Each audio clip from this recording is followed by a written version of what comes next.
Don't highlight, don't underline. Like that, I think that that's just rubbish. I think it's pseudo work. Read a couple of paragraphs or maybe an essay, something like that, depending on the density of the book. Close the book. Think about it.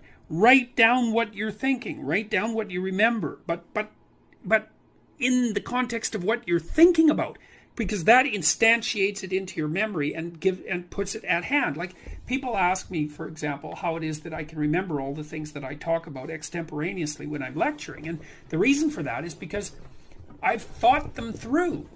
You know, I read them and I think, oh, okay, well, that's an interesting idea. How does it relate to all these other ideas that I know?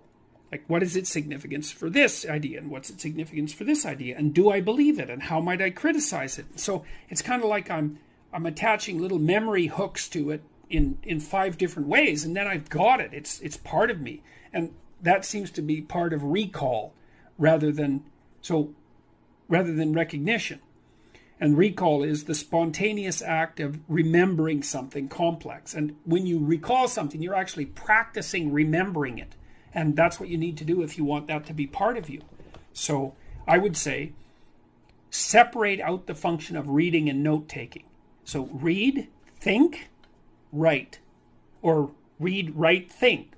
Because the last 2 things are quite similar. But don't like read the book and then read a sentence and then write down that sentence. That's not helpful. You could read the sentence, close the book, and then reformulate the sentence so that now it's your sentence, man. Then you'll remember.